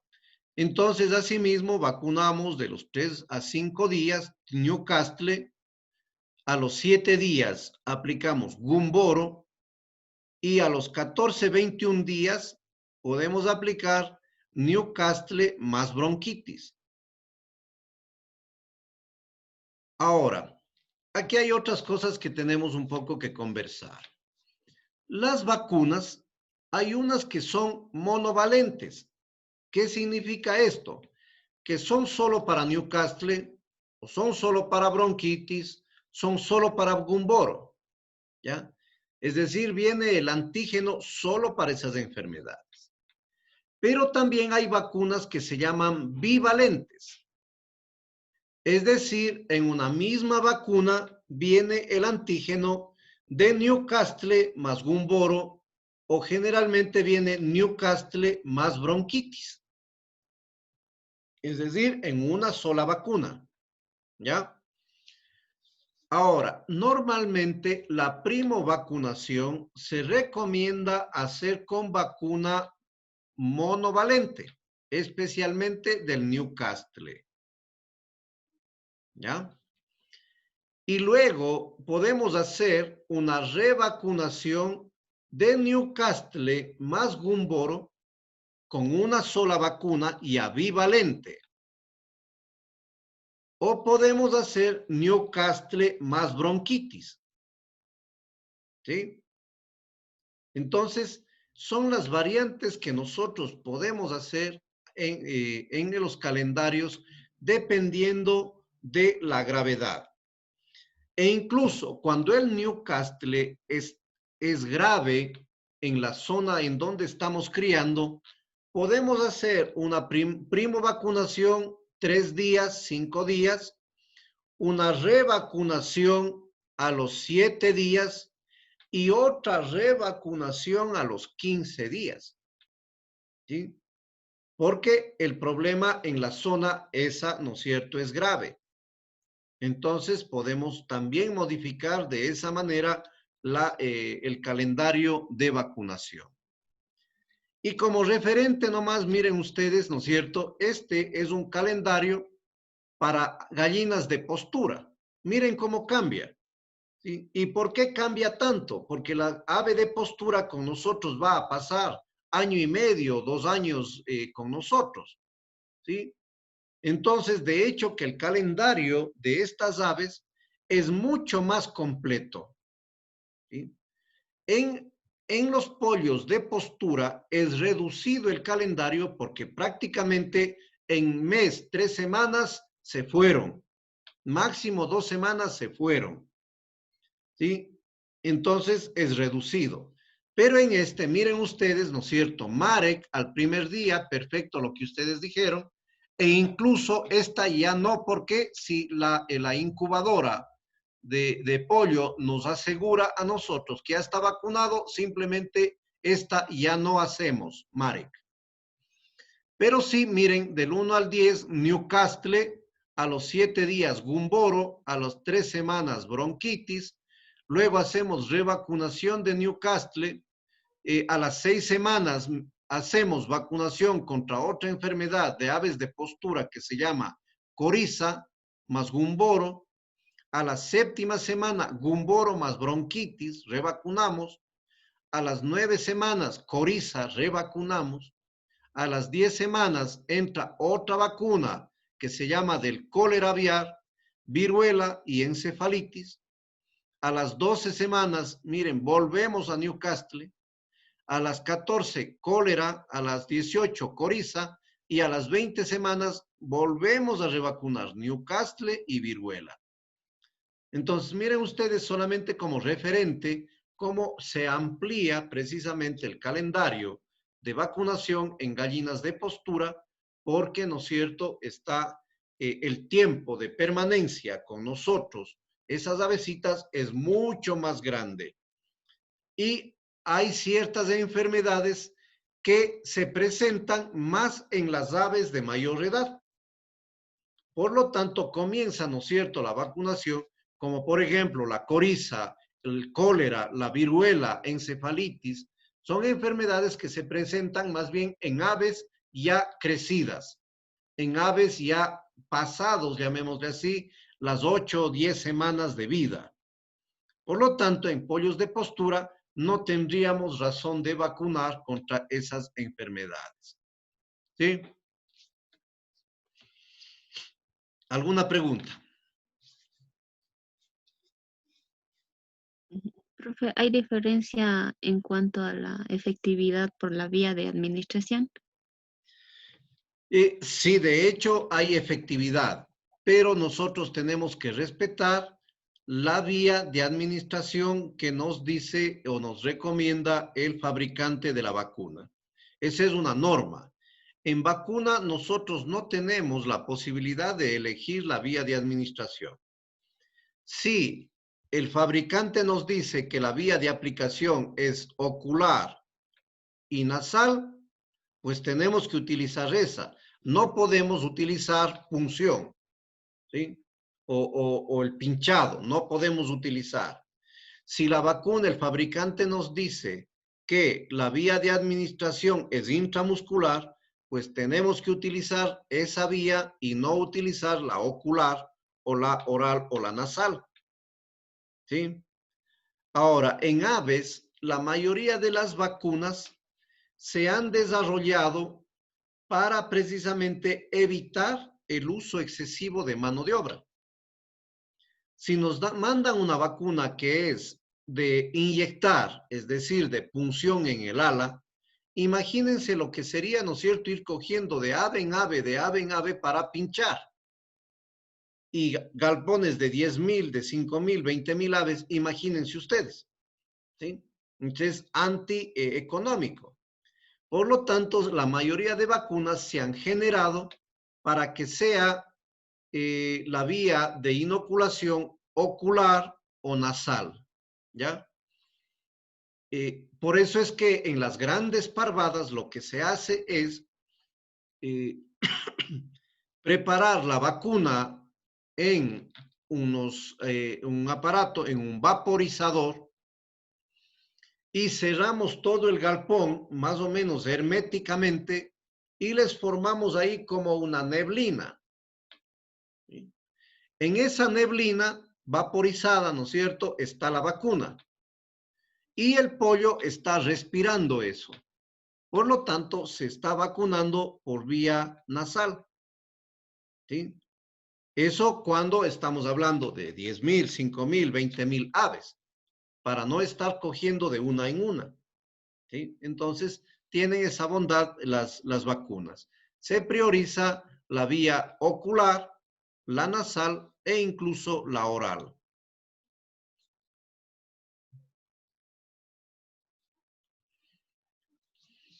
¿Alguna otra inquietud?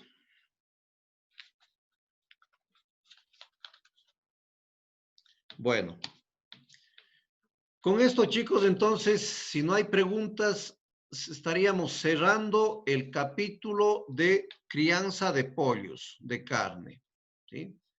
Esta es la última parte. Hemos visto, ¿no es cierto?, la instalación en equipos, hemos visto todo lo que es bioseguridad, pasamos por la parte de control del ambiente, vimos lo que es la nutrición de estas avecitas y pasamos a la parte de sanidad y vacunación, ¿ya? Y vimos también esa planillita de cómo analizar los registros de producción en aves de carne con los análisis mínimos que es del índice de conversión alimenticia también en estos galpones como para poder evaluar cómo estamos andando en la crianza. ¿Sí? Si hay alguna preguntita adicional, perfecto, unos 5 minutitos antes de pasar al capítulo de cobayos.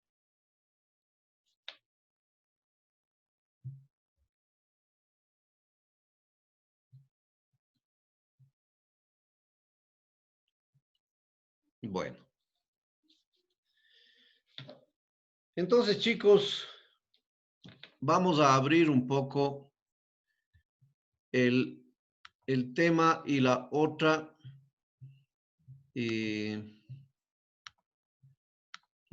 zootecnia, ¿sí?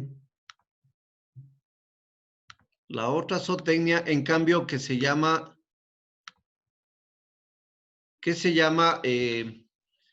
bueno, unos le llaman cobayocultura, es decir, es en cambio la zootecnia que se encarga precisamente de optimizar la crianza de los cuyes. Cuy que técnicamente se le llama Cavia porcellus y que también se le conoce como cobayo, ¿sí? Los cobayos, ¿sí? Entonces, ¿por qué nos interesa estudiarle un poquito a esta especie?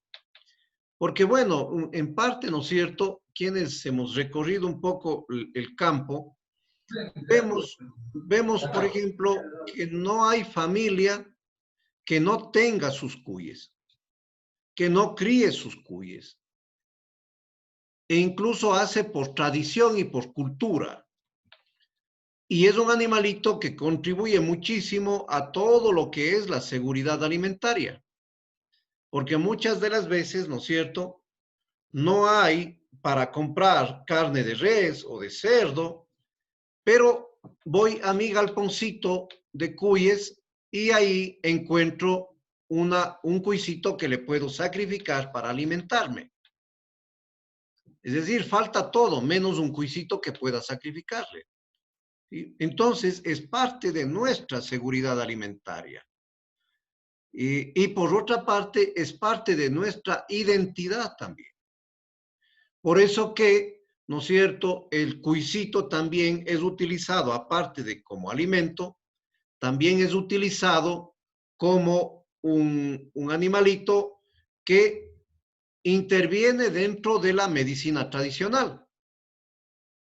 Entonces está presente en toda esa medicina, en las limpias, en la medicina como tal. Es decir, es parte cultural de nosotros. Y este animal es muy típico o es casi que único, ¿no es cierto? Es de los Andes, es decir, está regado en lo que es Venezuela, Colombia, Ecuador, Perú y Bolivia. Aunque hay un poquito también, ¿no es cierto?, al norte de Argentina. Pero, ¿dónde se concentra el consumo? Se concentra el consumo al sur de Colombia, en la sierra ecuatoriana y en casi que en toda la parte de Perú, en donde se ha generalizado mucho más esta explotación de este animalito, ¿sí? Que ha ido seleccionándose cada vez más, porque el cuy silvestre es un cuisito pequeñito, ¿sí? Es muy pequeñito. Y el cuy ya doméstico, ¿no es cierto?, es un animal ya bastante considerable, que muchas de las veces sobrepasa los 1500 gramos. ¿Sí? A través de la selección se ha ido mejorando eso. ¿Por qué también tenemos que saber un poco de esto? Porque es un gran negocio. Si a mí me hacen elegir entre criar vacas y criar cuyes para mi medio de sustento, yo digo crío cuyes. Porque hay un mercado insatisfecho. Es decir, hay un mercado que está demandando cuyes para comer, para consumo. Acá en Cuenca somos grandes comedores de cuy. ¿Sí? Y cada semana, cada 15 días, del norte del país viene acá unas 2000, 3000 unidades de cuy. Del norte traen acá. ¿Eso qué quiere decir? Que aquí no estamos produciendo lo suficiente. Por eso nos traen desde el norte a vender acá cuyes. ¿Sí? Entonces, hay un mercado completamente insatisfecho. Y cuando hay mercado insatisfecho, es donde yo puedo entrar con facilidad. En cambio, la producción de leche, ¿no es cierto?, es muy competitivo ya la producción de leche. Porque ahora, si no está con las normas de calidad, nos van dejando. O viene tiempo que dicen que hay mucha leche, nos dejan. Es decir, es mucho más competitivo. Y miren ustedes que en la leche estamos peleando muchas de las veces por medio centavo. ¿Sí? Eso es lo que se pelea. En cambio, en el cuycito, miren ustedes que un costo de producción del cuy más o menos estará bordeando los $4. ¿Y en cuánto vendemos? Si voy a vender ya faenado, por lo menos me darán $8. ¿Sí? En el peor de los casos me darán $7. Eso ya significa el 80 o el 100% de rentabilidad sobre el costo de producción. Y si peor, si yo hago integral la producción de cuyes y me pongo al lado un restaurante para servir cuy, no hay menos de $18, menos de $20. ¿Sí? Pónganle $15. Eso implica que desde los 4 son cerca, ¿no es cierto?, con un poco de inversión en otros alimentos, entonces, ¿no es cierto?, estaríamos alrededor de un 400%. ¿Sí? Esa es la ventaja del cuy. ¿Ya? Esa es la ventaja de la crianza del cuy frente a las otras especies. ¿Sí? Por eso se hace atractivo. Y aquel que no quiera el mercado interno y quiera lanzarse al mercado externo, también. ¿Sí? Japón, España, Estados Unidos están pidiendo algunas decenas de toneladas de carne de cuy. Entonces, miren ustedes el potencial que existe para los países andinos que desarrollan la crianza del cuy frente al mundo. Es un animal globalizado. Por otra parte, es un animal que ya está en el país también siendo considerado mascota. Es decir, compran un cuycito para animal de compañía, ya no para comerse, sino como animal de compañía. Y hay otra línea de producción que en cambio está volcada hacia lo que es animales de laboratorio, ¿sí? Es decir, bioterios de cuyes. ¿Por qué? Porque el cuy es uno de los mejores modelos animales para los estudios humanos, ¿sí? Entonces, es un animal completo. Aparte de eso, es una carne muy sana. Es mentira eso que dicen que no coma cuy porque le puede hacer daño. No, el cuy es una de las carnes más sanas y nutritivas. Tiene alrededor del 20-21% de proteína y es muy bajo en grasa. Es decir, que aquellas personas que se quejan por el colesterol alto deberían comer cuy, porque es un animalito muy bajo en colesterol. Además de eso, ¿no es cierto?, tiene estos omega 3, omega 6, omega 9, ¿sí?, que son en cambio ácidos grasos que son muy útiles dentro de la salud humana. Todo eso le hace que el cuycito sea un animal con una carne extremadamente sana, ¿sí? Además de eso, le están estudiando, ¿no es cierto?, que la sangre del cuy tiene un componente que muy probablemente pueda tener acción sobre el cáncer, ¿sí? Entonces, miren que este cuycito, el cobayo, está siendo globalizado, está haciéndose mundial por toda esta característica, estas características que les he dicho, ¿sí? ¿Alguna pregunta?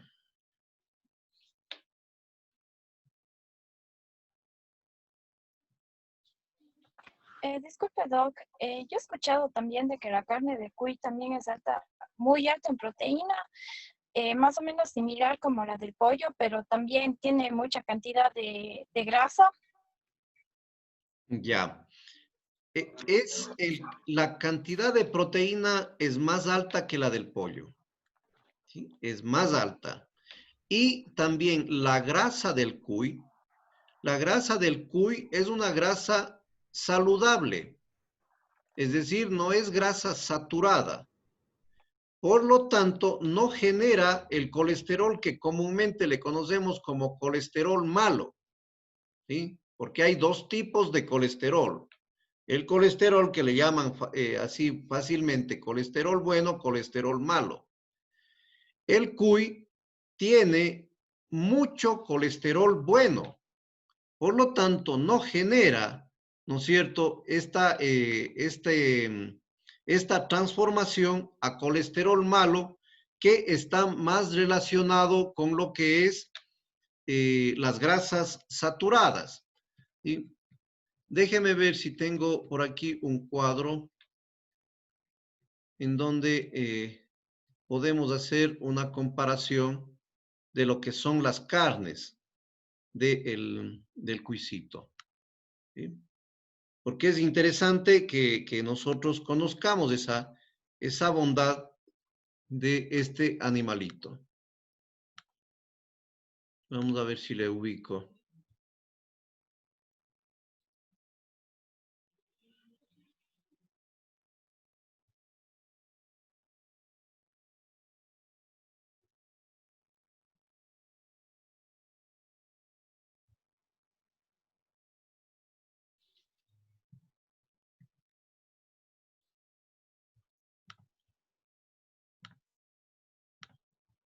Ya, ahí les comparto una lámina en donde está un cuadrito comparativo entre las carnes de las que más comemos, y los dos componentes que más nos interesan, la proteína y la grasa.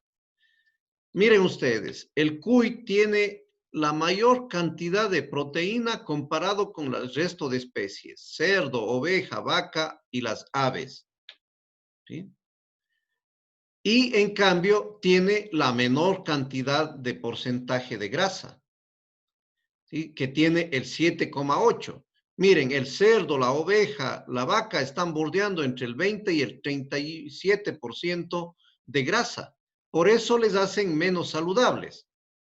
El pollo es saludable porque es bajo en grasa, tiene un 9,3% de grasa. Y el cuy tiene menos, tiene un 7,8% de grasa. Si vamos a la proteína, miren, entre cerdo, oveja y vaca están bordeando en promedio, llamémosle así, un 15-16% de proteína. En cambio, las aves es más nutritiva precisamente porque tiene un 18% de proteína, pero el cuy tiene en cambio un 20% de proteína. Es decir, nutritivamente es mucho mejor la carne de cuy, incluso que la de pollo. ¿Sí? Entonces, a veces nuestro criterio un poquito medio en la parte rural, ¿no es cierto? Dicen, no comerás cuy cuando estás medio enfermo, porque te hace daño. No, más bien sería al contrario. Come cuy porque es más sano, es menos grasoso, te genera menos grasa saturada, ¿sí? Es más proteico, es más nutritivo. Entonces, un poquito este problema del cuy en el consumo en momentos un poco de enfermedad de las personas es un poquito errado, es un poquito equivocado. ¿Sí? ¿Alguna otra pregunta?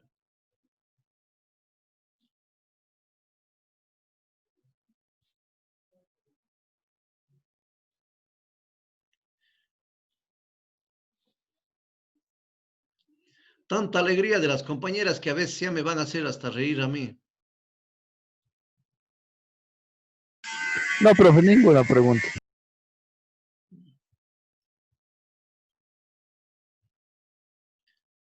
¿Por qué no comparten más bien? ¿Qué se contaron? ¿Un chiste? ¿Qué se contaron? Cuenten. Ya en confianza.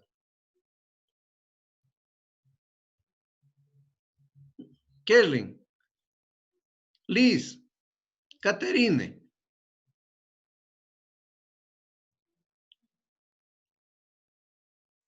Apuren, cuenten para...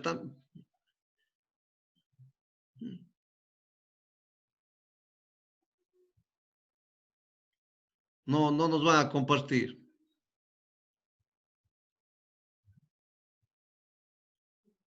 Bueno. Eso un poco en la parte introductoria, ¿no es cierto?, de lo que es Ecobayos, ¿ya?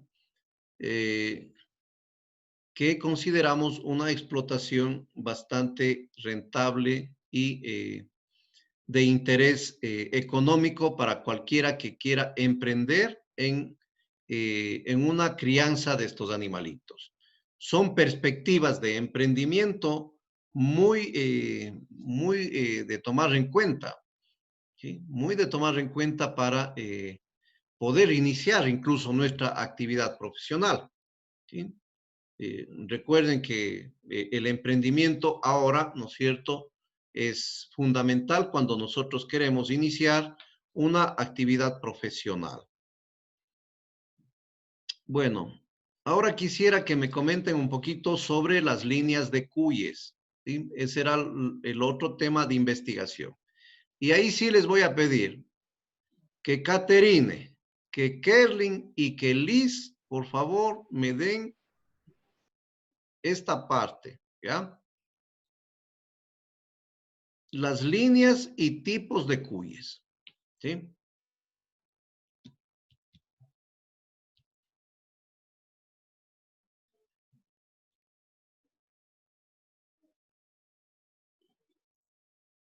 Les escucho.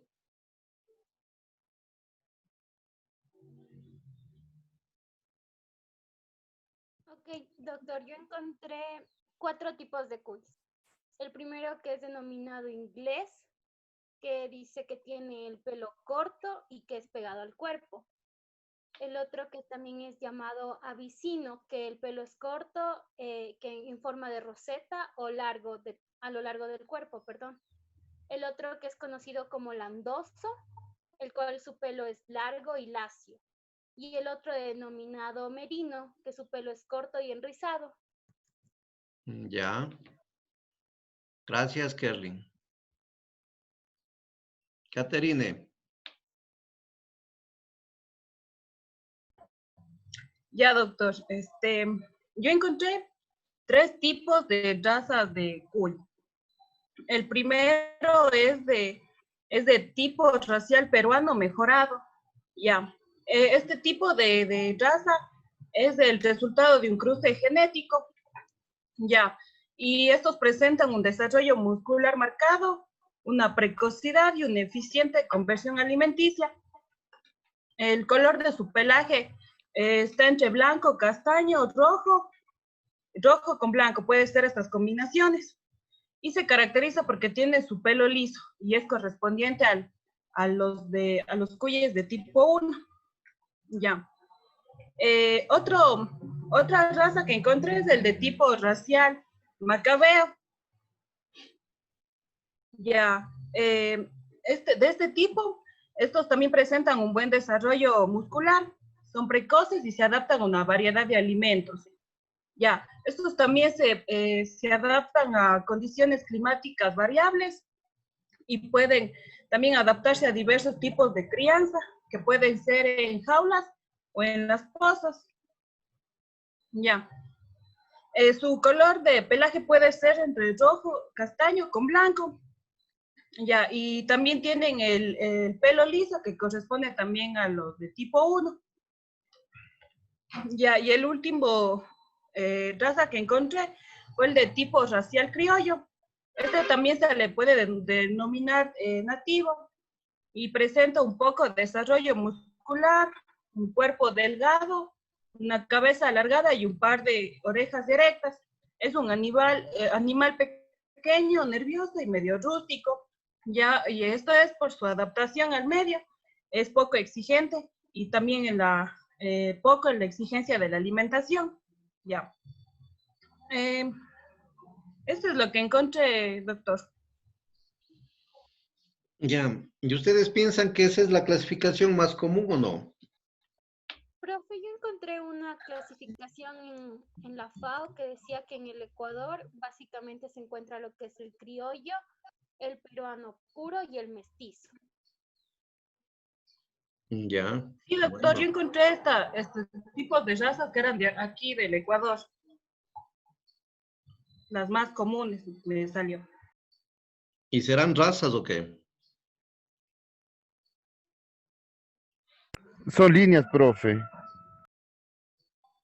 Ya. Kerlin, la primera que usted nos mencionó, ¿qué origen tiene?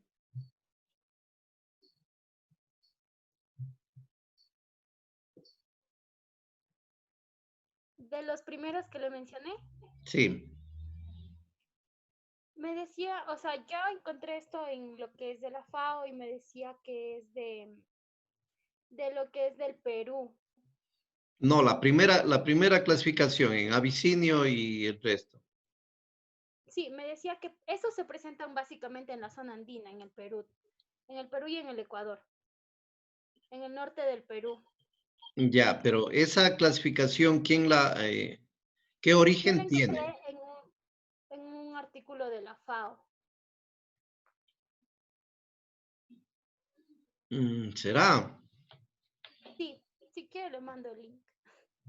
Sí, sería bueno, porque la FAO no clasifica, más bien ese es un tipo de clasificación inglés, ¿sí? Ustedes saben que siempre, ¿no es cierto? Los gringuitos siempre nos quieren dar haciendo las cosas. ¿Ya? ¿Sí o no? Ya. Entonces, siempre nos quieren dar haciendo las cosas. Y eso, ¿no es cierto?, nos ha llevado a que precisamente en un animal tan nativo, tan nuestro como el cuy, también nos quieran dar clasificando. ¿Sí? Por lo tanto, es una clasificación un poco más, llamémosle así, una clasificación más desde la apariencia. ¿Sí? ¿Por qué? Porque para ellos el cuisito no es un animal prioritario para la provisión de proteína animal, sino más bien es visto como un animalito de compañía. ¿Sí? Entonces, más bien le hacen esa clasificación desde la belleza, ¿sí? Y le ponen esos nombrecitos un poco medio extraños que se sacan. ¿Ya? me hubiese gustado que tengan mayor claridad en esta parte, ¿no es cierto?, de la investigación de las líneas de cuy. ¿Sí? Yo percibo de Caterine que no ha profundizado, ¿sí? Muy probablemente está este ratito poniendo, ¿no es cierto?, líneas de cuyes o razas de cuyes, y estamos viendo, y ese no es el propósito, ¿sí? Liz no nos comentó nada, y Kerling tal vez un poquito más concentrada. Disculpe, Doc, justo se me cortó el internet y le pedí a mi compañera que me reenvíe para poder entrar a la reunión, por eso me conecté hace 2 minutos. Pero lo que yo más o menos estaba averiguando era de que los cuyes era por la línea, recuerdo que era una de Ecuador, otra de Perú, que prácticamente esas eran las que más habían aquí en nuestra zona andina, y que tenía que ver el color color en sí de lo que era el cuy, también el pelaje y también la forma de cómo prácticamente sería la cabeza y también el cuello. Más o menos algunas de esas características se clasificaban las líneas. Bueno, esa es un poco la base, ¿no es cierto?, de clasificación, pero hubiese sido interesante tener precisamente los tipos de cuyes, ¿sí? Y ese fue el propósito de la investigación. Perdón, yo encontré otro artículo que es de la Universidad del Chimborazo, en el cual nos decía los genotipos de los cuys, el cual era el criollo, el mejorado, y que habían líneas de cuys, que era el Perú, la andina, el inti, otras más que no recuerdo muy bien. Ya.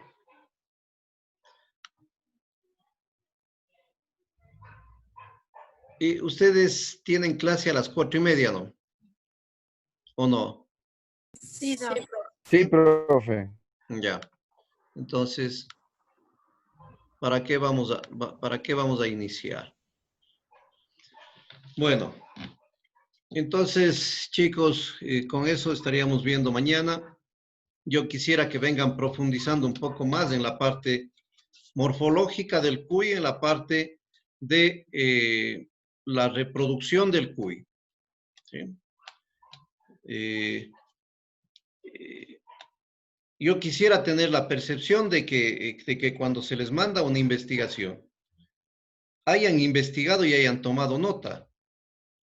Y eso noto de algunos compañeros, pero de algunos otros compañeros noto que simplemente el rato en el cual se les hace la pregunta comienzan a investigar. Y yo creo que ese no es el propósito en el cual ustedes puedan aprender. Pero bueno, eso un poco queda en la parte ya personal de cada uno de ustedes. ¿Sí? Yo creo que deberíamos tener una actitud diferente cuando estamos, ¿no es cierto?, en un aula virtual y no tener algunas acciones bastante ligeras. ¿Sí? Que eso para quien está compartiendo el aula virtual es bastante molestoso. ¿Ya? No lo tomen como reta, tómenlo más bien como un consejo. Yo creo que así como hay el aula presencial, también el aula virtual debe tener de hecho un comportamiento proactivo, ¿sí? Lo cual noto en la mayoría, pero ciertas actitudes sí son molestosas cuando uno está dirigiendo una sesión de trabajo, ¿sí? Hecho, chicos. Entonces nos estamos viendo el día de mañana, ¿sí? Listo, profe. Gracias. Hasta mañana. Hecho. Bueno, que estén bien. Gracias, profe.